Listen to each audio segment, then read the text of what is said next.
Qué alegría comenzar esta inversión profunda en un material que, bueno, a primera vista podría parecer un tanto hermético o puramente académico. Sí, totalmente. Suena algo muy de pasillos de la facultad. Tal cual. Pero te digo que al observarlo de cerca descubrimos que en realidad esconde las verdaderas reglas de juego del mundo en el que vivimos. Hoy vamos a explorar los apuntes oficiales de la clase 6 de Derecho Internacional Público de la Universidad de Buenos Aires. La famosa UBA. Exacto, la UBA. Y, nuestra misión en esta charla es tomar estos textos universitarios que son súper rigurosos y muy estructurados y descifrar el pilar de todo nuestro sistema jurídico global. Que es el régimen de los tratados internacionales. Eso mismo, el régimen según la Convención de Viena de 1969. Desempacar esto es fundamental porque, entender cómo funciona el derecho de los tratados es básicamente descubrir cómo interactúan los países. Claro. Cómo negocian en los círculos de poder y cómo construyen compromisos que, al fin y al cabo, sostienen el orden mundial. Para quienes nos escuchan, esto no es solo teoría legal. No, para nada. Y creo que el valor de este material radica precisamente en cómo logra sintetizar el aparente caos de las relaciones internacionales. Es que muchas veces parece un caos. Totalmente. A menudo vemos las noticias y da la sensación de que el escenario global se rige únicamente por la fuerza, o digamos, por la política pura. El más fuerte gana. Sí, la ley de la selva. Exacto. Sin embargo, este material nos demuestra que existe un marco normativo, increíblemente estructurado, operando ahí de fondo. Es una invitación genial a aplicar el pensamiento crítico sobre cómo se construye verdaderamente la legalidad a nivel global. O sea, nos aleja de esa idea de que todo se reduce a, diplomacia de pasillo o apretones de manos en secreto. Claro. Nos introduce en un sistema jurídico re complejo que permite que las naciones, aun con todos sus intereses contrapuestos, sigan coexistiendo. Exactamente. Sigan funcionando sin irse a las manos todo el tiempo. Y para empezar a entender ese sistema, tenemos que ir a las bases fundacionales, a los cimientos de cómo se crean estas reglas. Los apuntes inician abordando un documento clave que es el artículo 38 del Estatuto de la Corte Internacional de Justicia. Un artículo súper famoso en el derecho internacional. Sí, porque introduce el concepto de las fuentes del derecho, o sea, el origen exacto de las normativas internacionales. El texto nos lista 3 fuentes creadoras principales. A ver. Primero, los tratados o convenciones. Segundo, la costumbre internacional. Y tercero, los principios generales del derecho. Y te digo, mi primera intuición al leer esto fue asumir que un documento escrito y firmado, digamos un tratado, automáticamente tiene más peso o más autoridad que algo tan abstracto como una costumbre. Bueno, esa es una presunción súper lógica. Cualquiera pensaría eso. Pero los apuntes se encargan de desmantelarla rápidamente. Y te diría que ese es uno de los puntos más reveladores de toda la clase. ¿Ah, sí? Sí, porque en el derecho internacional público no existe una jerarquía preestablecida entre estas 3 fuentes principales. O sea, conviven al mismo nivel. Conviven exactamente en el mismo nivel jerárquico. Esto significa que una costumbre internacional fuertemente consolidada tiene el poder jurídico para derogar un tratado previo. ¡Qué locura! O sea, la práctica mata al papel. Tal cual. Y de la misma manera, un nuevo tratado puede modificar una costumbre histórica. Es un sistema súper dinámico. No es estático. Claro. Y si consideramos el panorama general, los principios generales del derecho, como por ejemplo la buena fe, son como el pegamento que mantiene todo unido. Su función principal es rellenar los vacíos normativos. Porque me imagino que ningún tratado puede prever absolutamente todo lo que va a pasar en el futuro. Imposible. Así que estos principios actúan como una red de seguridad, digamos, indispensable para evitar que el sistema colapse por un simple tecnicismo legal. Ese pragmatismo me parece fascinante. Básicamente, no permiten que un vacío legal paralice la justicia internacional. Y la clase ofrece un ejemplo histórico muy bueno para ilustrar cómo interactúan estas fuentes en el mundo real. El caso del mar, ¿no? Ese mismo, el Tratado de Montego Bay, que es la Convención de las Naciones Unidas sobre el Derecho del Mar de 1982. Los apuntes detallan cómo este proceso fue impulsado por la Comisión de Derecho Internacional. Y lo que me llamó la atención es que no ocurrió que un grupo de abogados se encerró en una oficina a inventar reglas de la nada, sino que observaron una práctica constante y uniforme de los estados en los océanos durante décadas. Exacto. Una práctica que ya existía. Claro, esa práctica era una costumbre internacional pura. Lo que hizo la convención fue simplemente cristalizar y codificar esa costumbre en un texto escrito. Es literalmente ver la evolución del comportamiento humano transformándose en ley. Es un ejemplo perfecto. Ese proceso de codificación demuestra cómo el derecho internacional intenta atrapar la realidad en un texto formal para brindar mayor seguridad jurídica a todos. Sí, para que quede claro cuáles son las reglas. Tal cual. Y para completar el panorama de las fuentes, la clase también hace una distinción muy útil con lo que llaman fuentes subsidiarias. Ah, sí, la jurisprudencia y la doctrina. Exactamente. La jurisprudencia, que se compone de los fallos emitidos por tribunales internacionales, y la doctrina, que incluye los análisis de los juristas más prestigiosos. Pero acá hay un punto importante, ¿no? Sí, el matiz clave es que ni un juez ni un académico pueden crear derecho internacional por sí mismos. No tienen ese poder. Estas herramientas sirven puramente como medios auxiliares. Son como las lupas. Exacto. Son las lupas a través de las cuales se interpretan las normas principales cuando surgen disputas o ambigüedades entre los países. Bueno, y sabiendo que los tratados son la herramienta formal más visible de estas fuentes, la pregunta lógica para cualquiera que lee esto es ¿cómo se construyen? Es ahí donde la clase introduce su pieza central, la estrella de la inmersión de hoy. La Convención de Viena. La Convención de Viena sobre el Derecho de los Tratados de 1969, que finalmente, dato de color, entró en vigor recién en 1980. Llevó su tiempo. Sí, bastante. Es básicamente el manual de instrucciones del derecho internacional. El artículo 2, inciso 1, letra A, establece la definición técnica. Nos dice que un tratado es un acuerdo internacional celebrado por escrito entre estados y regido por el derecho internacional. Una definición súper precisa. Sí, y cada una de esas condiciones es excluyente. Pero lo que me resulta particularmente llamativo es cómo la Convención maneja la cuestión de los títulos o los nombres de estos documentos. Ajá, ese detalle es brillante. El principio detrás de eso es evitar que los estados utilicen, digamos, juegos semánticos para evadir sus responsabilidades. Claro. La Convención establece de forma muy explícita que la denominación particular del documento es totalmente irrelevante. O sea, no importa si en las conferencias de prensa lo llaman un pacto, una carta fundacional, un protocolo, un estatuto o un memorándum de entendimiento. Da igual. Da igual. La conclusión de los apuntes es tajante. Si el documento cumple con los requisitos materiales de ser un acuerdo escrito entre estados y está regido por el derecho internacional, jurídicamente es un tratado. Punto. Punto final. No hay forma de escapar del compromiso simplemente cambiándole el título en la portada del documento. Lo cual me parece genial. Es que revela una flexibilidad muy pragmática en el diseño del sistema. Y esa misma flexibilidad, fíjate que se hace evidente al analizar el artículo 3 de la Convención. ¿Qué dice el 3? Originalmente, la Convención de Viena del 69 fue redactada exclusivamente para aplicar a tratados entre estados, países con países. Claro, Argentina con Brasil, por ejemplo. Exacto. Pero la realidad contemporánea es que gran parte de la política global hoy se negocia con organismos internacionales. Pensá en la ONU o en la Unión Europea. Los apuntes mencionan que existe una convención posterior, del 86, diseñada específicamente para estos organismos. Pero, ¿adivina qué? ¿No entró en vigor? No. Aún no reúne las ratificaciones necesarias. Sigue en el limbo.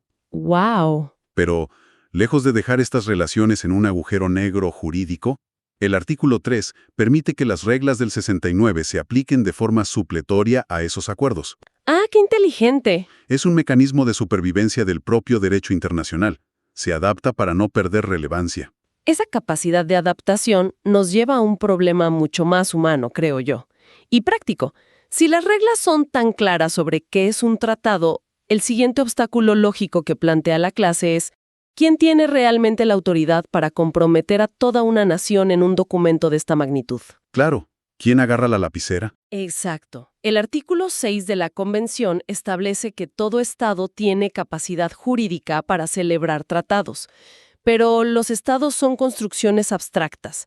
Se necesita que una persona física tome el bolígrafo y ponga su firma. Y ahí es donde entra el concepto de representación, que está en el artículo 7. Tal cual. Hay un grupo muy selecto de funcionarios que no necesitan demostrar su autoridad. Su propio cargo los habilita por defecto, como si fueran los VIP del sistema. Los VIP totales. Estamos hablando de los jefes de Estado, los jefes de gobierno y los ministros de Relaciones Exteriores. O sea, los cancilleres. La lógica operativa aquí, según entiendo, es que esos tres cargos encarnan la voluntad exterior del Estado de manera inherente. Exactamente. Llevan la representación en el título. Sin embargo, el sistema internacional es muy meticuloso.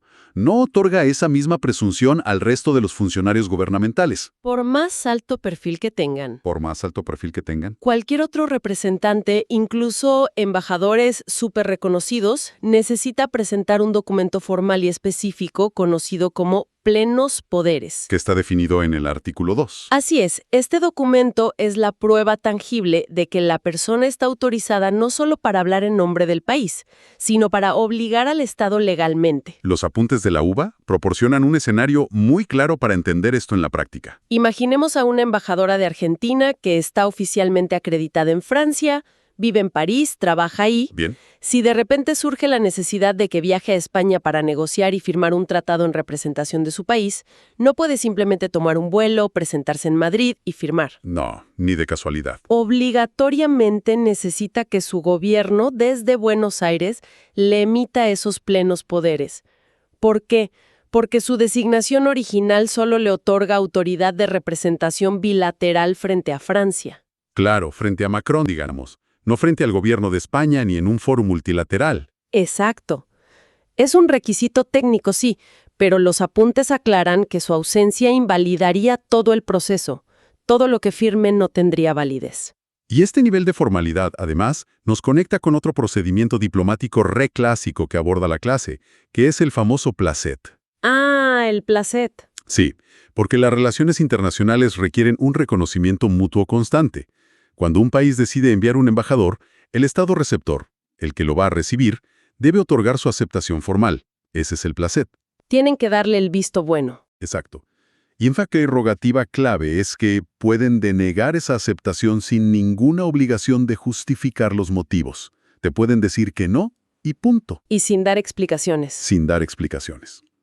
Los apuntes académicos ilustran esta dinámica recordando casos históricos donde diplomáticos han sido rechazados por motivos que van desde tensiones políticas hasta sensibilidades sociales o religiosas. Incluso mencionan episodios que han involucrado a la Santa Sede. Y esto funciona como un recordatorio estrictamente descriptivo desde el material de estudio de que la arquitectura legal depende de un terreno diplomático que tiene que estar previamente allanado. Claro, no hay derecho internacional si no hay primero un acuerdo político básico de sentarse a hablar. Ahora, todo este cuidado en la acreditación y la representación busca asegurar que la voluntad del Estado sea genuina. Fundamental. Pero, ¿qué ocurre si esa firma se obtiene mediante manipulación o mediante la fuerza? La clase dedica un espacio crucial a lo que llaman los vicios del consentimiento. Un temazo. Sí, porque la validez de un tratado depende enteramente de que la voluntad de las partes haya sido expresada de forma libre, sin presiones. Es que el derecho internacional no es ciego ante las dinámicas de poder coercitivo. Por eso estipula vicios específicos que pueden anular el compromiso desde la raíz.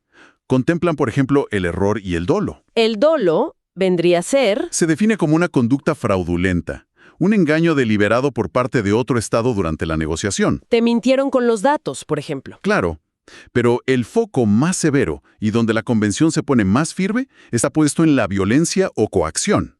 La clase ilustra este concepto legal recurriendo a un ejemplo contemporáneo muy específico y gráfico. Sí, lo vi en los apuntes. Señalan el caso de si un mandatario y utilizan el nombre de Zelensky en Ucrania, se viera forzado a firmar un acuerdo bajo la presión extrema de amenazas militares o económicas devastadoras. Espera, hago una pausa acá porque vale la pena aclarar de manera muy explícita para quienes siguen este análisis que al mencionar este caso no estamos tomando ninguna postura política, Totalmente. ni estamos respaldando una visión particular sobre el conflicto actual, simplemente estamos reportando el ejemplo exacto que utilizan los documentos de la universidad para graficar, desde una perspectiva puramente académica, cómo funciona el concepto de coacción. Esa aclaración es súper necesaria y fundamental. Desde la óptica del derecho internacional, si se prueba ese nivel de coerción sobre el representante de un Estado, la consecuencia jurídica no es que el tratado deba ser revisado. O renegociado. Entonces, ¿qué pasa? La consecuencia es la nulidad absoluta. Directamente. Directamente. Ante el sistema legal, ese consentimiento jamás existió en primer lugar. Y por lo tanto, el tratado carece de cualquier efecto jurídico desde su origen. Es como si nunca hubiera pasado. Borrón y cuenta nueva. Bueno, sabiendo que la voluntad tiene que ser inquebrantable y los representantes deben estar recontra bien acreditados, me interesa mucho cómo se estructura la línea de tiempo. El paso a paso. Claro, la anatomía de la creación de un tratado. En los apuntes hay etapas muy marcadas. El primer paso es la negociación. Y aquí hay una premisa que me pareció fascinante porque domina toda esta etapa inicial. Dice, no hay consentimiento, no hay tratado. No hay tratado, no hay responsabilidad. Es como el mantra de los diplomáticos. ¿Tal cual? Mientras están discutiendo borradores y proponiendo artículos, estamos en un terreno puramente político. Nada de lo que se dice ahí obliga jurídicamente al país. Esa es la zona de confort diplomática, donde las propuestas pueden lanzarse, probarse y retirarse sin consecuencias legales. Pero una vez que logran conciliar posiciones, avanzan al segundo paso. ¿Qué es la adopción del texto? Exacto, regulada por el artículo 9. Es el momento en que las partes concuerdan en que el borrador es el definitivo. Ya no se cambia más. Generalmente se logra por consenso o mediante una mayoría de 2/3 si se trata de una gran conferencia multilateral. Como en la ONU. Claro. E inmediatamente sigue el tercer paso, la autenticación del texto, según el artículo 10. Aquí los representantes estampan una rúbrica o una firma que muchas veces se llama firma ad referendum. Sí, eso de ad referendum lo escuchamos un montón en las noticias. Pero, ¿qué significa realmente en esta etapa? El propósito de la autenticación no es obligarse a cumplir el texto todavía, sino certificar que ese documento específico es el inalterable. Es una forma de decir, este es el documento exacto que llevaremos a nuestras capitales para su evaluación final. Nadie le puede cambiar una coma en el avión. Ah, esa distinción es vital porque nos lleva a la cuarta y definitiva etapa, que es el núcleo de todo el proceso, la manifestación del consentimiento, que está contemplada en el artículo 11. Acá es donde las papas queman. Literalmente. Recién en este punto, el Estado afirma oficialmente su compromiso de cumplir con el tratado. Esta manifestación puede darse a través de una firma simple en algunos casos, pero frecuentemente requiere de un paso interno adicional. La famosa ratificación. Exacto, la ratificación. Y aquí es donde los apuntes hacen una conexión muy importante con el contexto local de la universidad, mencionando el artículo 75, inciso 22 de la Constitución Nacional de Argentina. Un artículo importantísimo. Sí, porque establece que para ciertos tratados solemnes, la firma del presidente no es suficiente para obligar al país internacionalmente. El Congreso de la Nación debe debatir y aprobar el tratado previamente. Claro. Esto nos muestra que la política internacional no opera aislada de los procesos democráticos internos. Hay un control republicano. Ese engranaje entre el derecho internacional y el derecho constitucional de cada país es lo que le otorga verdadera legitimidad democrática a las obligaciones globales. No es solo un presidente haciendo lo que quiere. Exacto. Y justamente la variación en estos procesos internos es lo que nos lleva a cómo la clase clasifica este inmenso universo de documentos.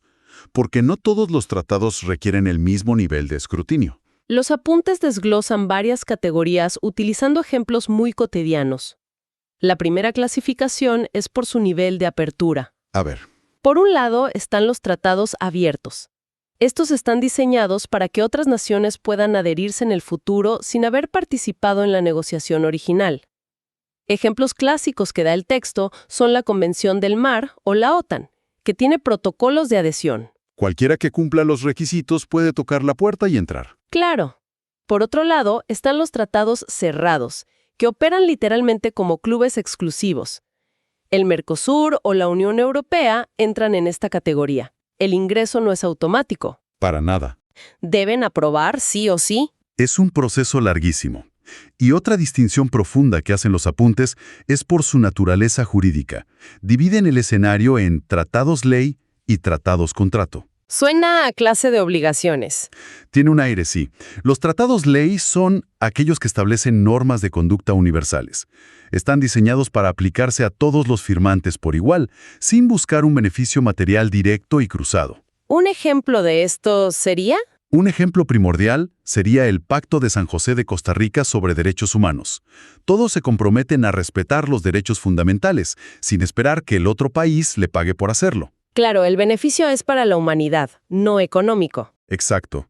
En contraste, los tratados contrato operan bajo una lógica 100% transaccional, es decir, generan obligaciones sinalagmáticas. Me detengo un segundo ahí, porque esa palabra sinalagmático es un término legal bastante pesado. Si lo entiendo bien, se refiere a que ambas partes asumen obligaciones mutuas y recíprocas, ¿verdad? Como un intercambio directo, un toma y daca. Exactamente. Toma y daca es la mejor traducción. En un tratado sinalagmático, una parte se compromete a algo a cambio de la prestación directa de la otra. Como un contrato comercial. Tal cual. El ejemplo que da la clase es sumamente claro. Imagínate un acuerdo bilateral donde un país se compromete a facilitar la exportación de yerba mate a cambio de una reducción arancelaria por parte del otro país. Vos me bajas los impuestos, yo te mando yerba. Es un intercambio de beneficios directos y tangibles. Queda clarísimo. Y la última categoría que nos muestran es la clasificación por su forma. Tenemos los tratados solemnes o treaties en la terminología anglosajona, que son los que transitan por toda esa burocracia pesada que mencionamos antes. Los que pasan por el Congreso. Esos mismos, que incluyen la ratificación del poder legislativo. Y en paralelo, existen los acuerdos en forma simplificada, o agreements. Estos están diseñados para entrar en vigor de manera casi inmediata. Son mucho más ágiles. Sí, muchas veces entran en vigencia con la sola firma del representante del Poder Ejecutivo, sin tener que pasar por todo el debate en el Congreso. Y analizar por qué el sistema ofrece estas dos vías formales revela muchísimo sobre las necesidades reales de la gobernanza global. ¿Por qué lo decís? Porque si el derecho internacional fuera un monolito gigante que exigiera debates parlamentarios de años para cada pequeñísima decisión, sería totalmente inoperante. El mundo se paralizaría. Tiene sentido. Los tratados solemnes se reservan para compromisos estructurales, cosas serias, cesiones territoriales, alianzas de defensa, marcos de derechos humanos. Cosas que cambian la historia de un país. Exacto. Pero la maquinaria del Estado también necesita gestionar asuntos cotidianos y urgentes. Los acuerdos simplificados proveen esa agilidad ejecutiva. Permiten implementar un programa de cooperación técnica, aprobar créditos inmediatos o intercambiar información policial sin paralizar la gestión diaria esperando al Congreso. Herramientas para cada necesidad. Entendido el proceso de creación y la clasificación, llegamos al momento de la verdad, en los apuntes. Una vez que el tratado está firmado, ratificado y en vigor, ¿qué fuerza lo sostiene? La gran pregunta. Sí, porque aquí los textos introducen la regla de oro. El principio que sostiene toda esta mega estructura legal. El artículo 26 de la Convención, conocido como Pacta Sunt Servanda. Lo pactado obliga. Lo pactado obliga. Todo tratado en vigor obliga a las partes y debe ser cumplido de buena fe.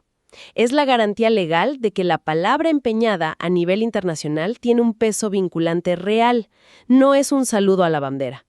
Sin el principio de pacta sunt servanda, absolutamente todo lo que hemos analizado hoy se reduciría a un simple ejercicio de relaciones públicas. Serían fotos sonriendo sin consecuencias. Claro. Y la Convención de Viena refuerza este principio con una directriz que suele generar, te digo, muchísima resistencia en la política local: la primacía del derecho internacional sobre el derecho interno. Uy, sí, eso siempre es polémico. Sí, porque significa que un Estado no puede invocar las disposiciones de su propia Constitución o sus leyes locales como excusa para justificar el incumplimiento de un tratado internacional que ya ratificó voluntariamente. Esa es una idea sumamente poderosa. Para bajarlo a la tierra a nuestra audiencia, imagina que firmas un contrato para comprar una casa. Bien. Y luego, el día del pago, vas y le dices al vendedor que no le vas a pagar porque redactaste una regla dentro de tu propia familia que dice que ustedes no pagan deudas los martes. Sería ridículo. Te llevan a juicio en 2 segundos. Es absurdo.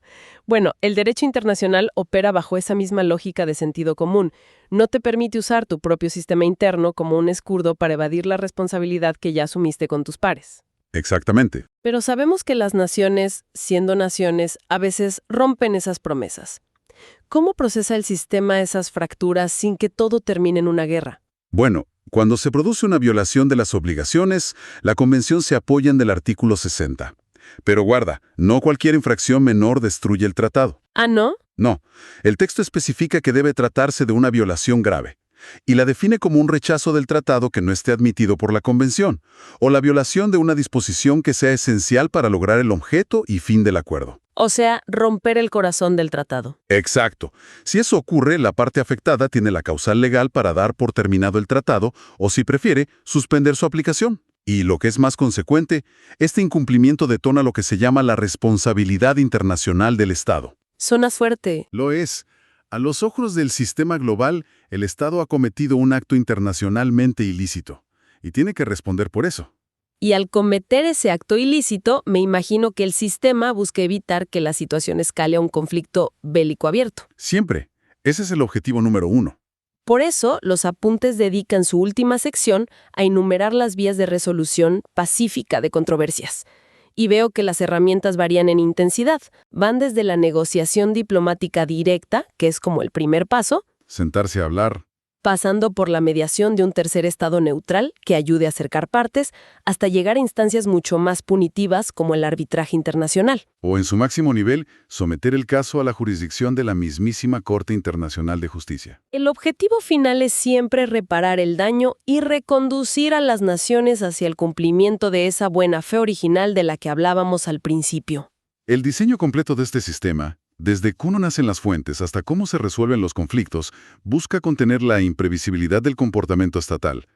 Al organizar la coexistencia a través de reglas predecibles, el derecho internacional intenta sustituir la vieja imposición por la fuerza por una resolución basada en normas jurídicas racionales. Ha sido un recorrido increíble. De verdad, al desmenuzar estos apuntes universitarios, queda en evidencia que los tratados son mucho más que simples papeles archivados, no sé, en los pasillos de Ginebra o en las oficinas de las Naciones Unidas. Totalmente de acuerdo. Constituyen el tejido conectivo de nuestro planeta. Tienen la inmensa capacidad de tomar intenciones políticas, que muchas veces son efímeras o súper volátiles dependiendo de quién esté en el gobierno, y transformarlas en obligaciones jurídicas reales, concretas y exigibles. Es un ancla de estabilidad. Todo este mecanismo minucioso, regido por la brillantez técnica de la Convención de Viena, es lo que permite que el mundo mantenga al menos un semblante de orden. Es sin lugar a dudas una arquitectura asombrosa por su complejidad y su nivel de ambición. Pero antes de concluir nuestro análisis, los apuntes nos dejan material suficiente para formular una reflexión que, te confieso, desafía un poco toda esta estructura que acabamos de alabar. Me intriga. A ver. Si volvemos al principio de nuestra charla, establecimos que la costumbre internacional y los tratados escritos gozan de exactamente el mismo nivel jerárquico. ¿Te acuerdas? Sí, que no había jerarquía. Que la costumbre puede matar al papel. Exacto. Una costumbre que se vuelva universal puede, legítimamente, derogar un texto que fue firmado y ratificado con toda la formalidad solemne que describimos. Esto plantea un dilema gigante de cara al futuro. ¿En qué sentido? Pensemos en nuestro presente, en el siglo XXI. Los valores sociales, las prácticas comerciales y, fundamentalmente, la infraestructura tecnológica de las naciones están mutando a una velocidad que no tiene precedentes históricos. Sí, la inteligencia artificial, el ciberespacio, todo cambia mes a mes. Tal cual, el comportamiento de los estados cambia de año a año. Ante esta aceleración extrema, la pregunta es, ¿cuánto tiempo podrá resistir la rigidez de un texto firmado el día de hoy antes de que una nueva costumbre global no escrita, nacida de la pura inmediatez de nuestra época, lo vuelva completamente obsoleto. ¡Wow! Es una tensión ineludible. Es el choque entre la fijeza de la tinta en el papel y la fluidez imparable de la práctica humana actual. Es una manera muy profunda de poner en perspectiva todo este engramaje legal. Nos invita a pensar si la Convención de Viena y el sistema tradicional en sí podrá seguir el ritmo del mundo digital y acelerado que estamos construyendo. Dejamos esa idea resonando para quienes nos acompañan hoy. Nos llevamos muchísimo material para procesar y seguir pensando. Hasta nuestra próxima exploración profunda.